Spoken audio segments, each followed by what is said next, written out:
France has been the world's second power for a long time.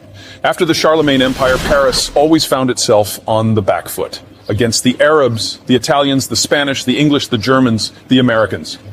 When America created a global system, freezing geopolitics in place, France could only be a cog in the machine. The French kept most of their production in-house, protecting their domestic market. Their economy barely even Europeanized. The French military maintains a strong capacity for independent action. With the order's end, history thaws. Without the global order, the French economic model will still work. Paris maintains reasonably good working relationships with the Americans, the British, the Dutch, the Spanish, the Italians, the Germans, even the Russians. Their position is why most European treaties are signed in Paris.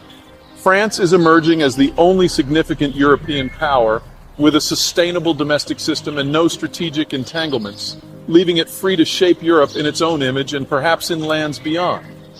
France is a power due to a specific region, the Beauce. The Beauce's limestone-rich soils place it among the world's most fertile agricultural regions, and its surpluses have proven sufficient to feed all of northern France for centuries. The river Yonne cuts south to north through the Beauce's eastern half, bringing all the normal benefits of cheap transport to high-quality agricultural lands that are the recipe for success throughout the world.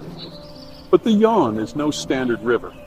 Some 67 miles downstream of the head of navigation at Auxerre, the Yonne empties into the Seine system just above the Paris metropolitan region. The Seine system web works about 280 miles of river frontage in France's northern lobe, connecting the Beauce's bounty to several population cores, including the capital. The Seine then drains into the English Channel, making France part of the hustle and bustle of the northern European plain. The plain is home to not just the French, but also the Belgians, Dutch, Germans, Danes, Poles, Lithuanians, Latvians, Estonians, and Belarusians before it merges seamlessly into the great wide opens of the Eurasian hordelands, home of the Ukrainians, Russians, Kazakhs, and more. Nowhere in the world are so many different ethnicities with their own countries crammed into a single geographic feature. Paris's location along the Seine near the far western end of the NEP guarantees the French a seat at any European table. Undeniably, it is the Beauce-Seine connection that makes France a quintessential northern European power, complete with all the wealth and capacity that appertain thereto. But as central to the French identity as Paris and the Seine are, they are not enough.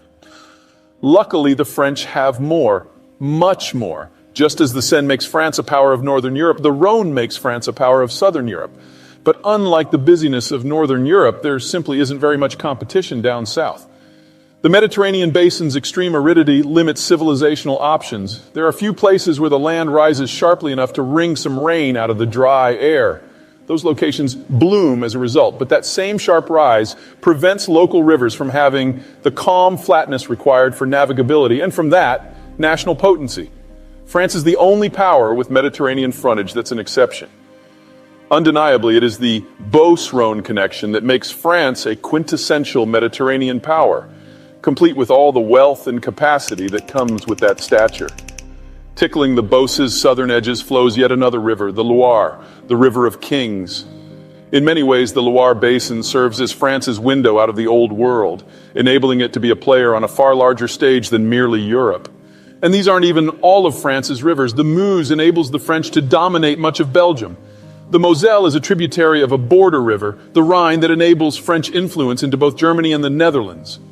Follow the Rhone upriver, and one ends up in Switzerland, giving the French a clear path to the heart of Europe's supposedly neutral power. The Garonne is navigable all the way upstream to Toulouse, a mere 100 miles from the Mediterranean coast, increasing French influence over countries south, while also creating a river and road shortcut that negates the need for the long sail around Iberia. Even the arrangement of France's rivers encourages her onward. The navigable flows of the Seine and Loire are close enough together to cradle all of northwest France. Perhaps a better verb would be smother. Somewhat rugged regions like Normandy and Brittany would normally be too remote from the river zones to be assimilated easily and thus be likely to turn rebellious. Even the shape of France, in essence a knob near the end of the European peninsula, helps. France's frontage on the English Channel, Bay of Biscay, and the Mediterranean gives it a mild marine climate, far more typical of an island.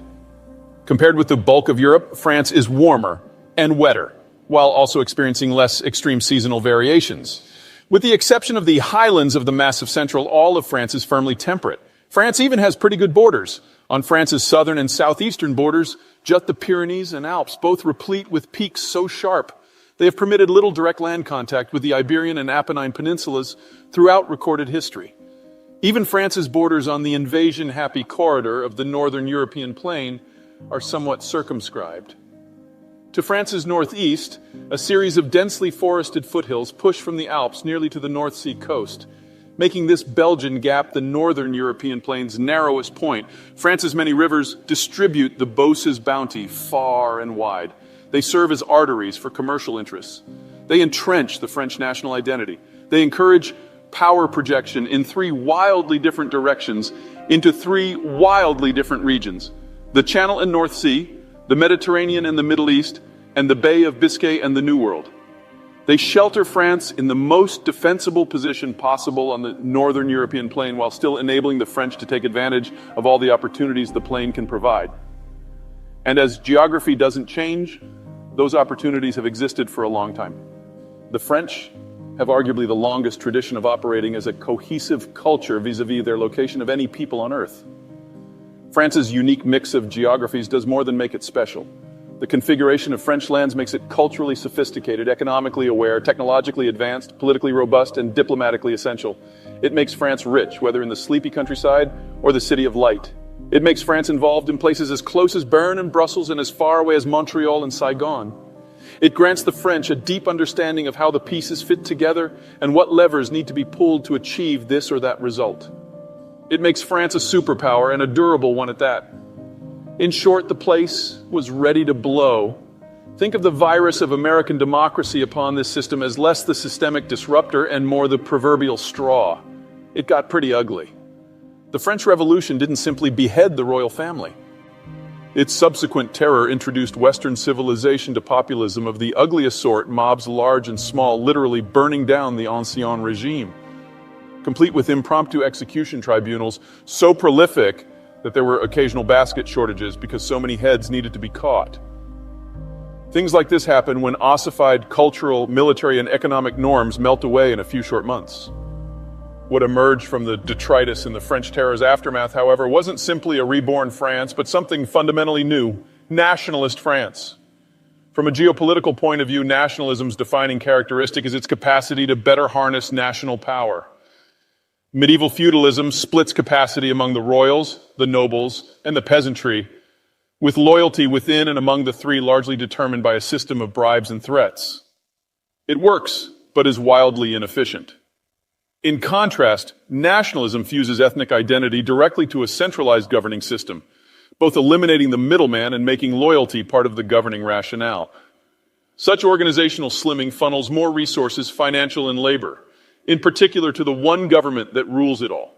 Nationalism took root quickly, in no small part because France's rivers enabled the quick transmission of ideas. A single horrific bloodbath to annihilate the economic and political classes of the medieval order, and France was off to the races. The question quickly became what to do with all those newly concentrated resources. Nationalism suggests the answer. Because the nation-state is rooted in ethnicity, not everyone qualifies as people. Sitting not so comfortably on the other side of the 20th century, you probably see where this is going.